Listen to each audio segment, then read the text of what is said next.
বিএনপির ভারপ্রাপ্ত চেয়ারম্যান জনাব তারেক রহমান যদি আবার নির্দেশনা দেয়, আমার গুলি খাওয়ার জন্য প্রস্তুত আছি। 2012 সাল থেকে আমাদের নেতাকর্মীদের উপরে যেভাবে অগণিতভাবে নির্যাতন নিপীড়ন শুরু হয়ে যায়, স্কিম রুলার চালানো হয়, সেসব বর্ণনা যদি এখানে দিতে যাওয়া হয় তাহলে 50টা মুভি হবে, সিনেমা হবে, তবু গল্প শেষ হবে না। শুধু এই জুলাই আগস্ট আন্দোলনের সহযোদ্ধা ভাইদেরকে বলতে চাই, যারা বিএনপির ভারপ্রাপ্ত চেয়ারম্যান জনাব তারেক রহমানকে নিয়ে বিভিন্ন সময় কথা বলেন, তারা রাজনৈতিক ভাবে নিজেদেরকে দেউলিয়াত্বের পরিচয় ছাড়া অন্য কিছু নয়। বিএনপির ভারপ্রাপ্ত চেয়ারম্যান জনাব তারেক রহমান সাহেব যখন দেখেছেন 13-14 তারিখ থেকে এই স্বৈরাচার হাসিনার দেওয়া কোটা বিরোধী আন্দোলনে ছাত্ররা মাঠে নেমেছে, সাধারণ ছাত্ররা মাঠে নামলো, জাতীয়তাবাদী ছাত্র দল মাঠে নেমে আসলেন, আমাদেরকে নির্দেশনা দিল এই ছাত্রদের পাশে আমাদেরকে থাকতে হবে, এটাই আমাদের দেশ, এই দেশে কোনো বৈষম্যর স্থান হবে না, আমরা ইনশাআল্লাহ এই যুদ্ধে বিজয় হব, এই যুদ্ধের মধ্য দিয়েই আমরা স্বৈরাচার হাসিনার বিদায় ঘটাবো। বিএনপির ভারপ্রাপ্ত চেয়ারম্যান জনাব তারেক রহমান সাহেব আমাদেরকে 14 তারিখে এই নির্দেশনা দিয়ে দিয়েছিলেন। আমাদেরকে বলেছিলেন নেতৃত্ব পর্যায়ের লোকেরা যদি রাজপথে থেকে এই ছাত্রদের ভিতরে থেকে লড়াই সংগ্রাম করে তাহলে হাসিনা প্রথম দিক দিয়েই আমাদেরকে ম্যাসেকার করে দিতে পারে, স্টিম রুলার চালাইতে পারে, পাশে থেকে নেতৃত্ব দিতে হবে, সাধারণ যে আমাদের নেতাকর্মী আছে তাদেরকে ওদের ভিতরে ঢুকিয়ে দিয়ে আমাদেরকে আন্দোলন সফল করতে হবে ইনশাআল্লাহ। 19 তারিখ কিন্তু বিএনপির কর্মসূচি ছাড়া এই বৈষম্য বিরোধী এখন যে নতুন দল ছাত্ররা করেছে তাদের কোনো কর্মসূচি ছিল না। 19 তারিখ প্রেস ক্লাবে জাতীয়তাবাদী দল বিএনপির মানববন্ধন কর্মসূচি, যখন বৈষম্য বিরোধী এই সব ছাত্ররা বিভিন্ন সময় কর্মসূচি প্রত্যাহার করে নিয়ে যাচ্ছে, যখন তাদের উপরে একটা নেগোসিয়েশন হয়ে গেছে হাসিনার সাথে, তখন পার্টি বিএনপি দেখলো আমাদেরকে এই আন্দোলনে তাল দিতে হবে, আমাদেরকে এই আন্দোলনে নেতৃত্ব দিতে হবে। আমরা 19 তারিখ প্রেস ক্লাবে আব্দুল মুনায়েম মুন্না, নুরুল ইসলাম নয়নের নির্দেশনায় নেতৃত্বে প্রেস ক্লাব এলাকায় যাওয়ার আগে আমাদের নেতা রুহুল কবির রিজভী আহমেদকে গ্রেপ্তার করা হলো।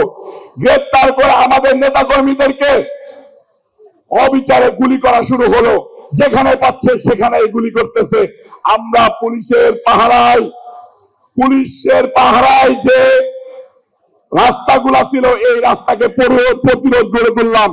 হঠাৎ করে আমাদের মিছিলের উপরে নির্বিচারে রাইফেল দিয়ে গুলি করা হলো, গুলিতে মৃত্যুবরণ করলেন। আমার সাথে স্পটে ছিলেন ঢাকা মহানগর উত্তরের সদস্য সচিব সাজ্জাদ মিরাজ, আনিসুর রহমান তালুকদার খোকন, SM জিলানি, আরো ছাত্র দলের সাধারণ সম্পাদক নাসির।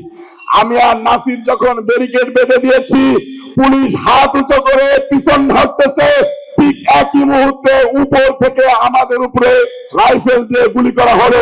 আমার সাথে থেকে মৃত্যুবরণ করলেন নবীন তালুকদার। নবীন তালুকদারের মাথায় গুলি লাগলো, ঘিলু এসে আমাদের শরীরে লাগলো, রক্ত এসে আমাদের শরীরে লাগলো। এই নির্মমতা দেখা যায় না। আমাদের সাথেই আরেকজন ছাত্র নেতা গুলিবিদ্ধ হলেন, ঢাকা কলেজ ছাত্র দলের সাধারণ সম্পাদক মিল্লাত। আমাদের ঢাকা কলেজের সহযোদ্ধা ইমরান একই জায়গায় আমাদেরকে টার্গেট করে গুলি করলে 5-7 জন লোক গুলিবিদ্ধ হয়ে ওইখানে লুটে পড়ে যায়। আমরা সেই নির্মমতা দেখে মনে করলাম যে এই লাশ নিয়ে কাঁদতে কাঁদতে পার্টি অফিসে যাওয়ার থেকে এই লাশকে পার্টি অফিসে পাঠিয়ে দিয়ে আমরা আবার যুদ্ধের ময়দানে লড়বো। আমাদেরকে লড়তে শিখিয়েছেন বিএনপির ভারপ্রাপ্ত চেয়ারম্যান জনাব তারেক রহমান। বিএনপির ভারপ্রাপ্ত চেয়ারম্যান জনাব তারেক রহমানকে এই 17 বছরে শত নির্যাতন করেও দমিয়ে রাখতে পারে নাই। তাই আমরা যদি বিএনপির ভারপ্রাপ্ত চেয়ারম্যান জনাব তারেক রহমান সাহেবের কর্মী হয়ে থাকি, আমাদেরকে দমিয়ে রাখতে পারবে না। তাই তো লড়াই সংগ্রাম করে গিয়েছি। বিএনপির ভারপ্রাপ্ত চেয়ারম্যান জনাব তারেক রহমানের নির্দেশনায় 21 তারিখ যখন কারফিউ দিয়েছিলেন আব্দুল মুনায়েম মুন্না, নুরুল ইসলাম নয়নের নেতৃত্বে যুবদল সেদিন জনাব তারেক রহমান সাহেবের কথা রেখে ঢাকার বুকে সর্বপ্রথম কারফিউ ভেঙে আমি মিছিল করেছিলাম। আমার সাথে গুলিবিদ্ধ হয়েছিলেন ইমন। রাত 9টা পর্যন্ত আমরা আন্দোলন চালিয়ে গিয়েছি। যখন পুলিশ আমাকে ঘিরে ফেললো, আমি উল্টা দিকে দৌড় মারলাম। ইমন আমাকে মনে করে ইমনকে 4-5 রাউন্ড গুলি করে দিল। আমি দৌড় মারার পরে 8-10 রাউন্ড গুলি করলে আমি গুলিবিদ্ধ হয়ে রাস্তায় পড়ে যাই। ওই অবস্থায় আল্লাহর কি অশেষ রহমত, ওই পুলিশ ওইখানে পড়ে যায়।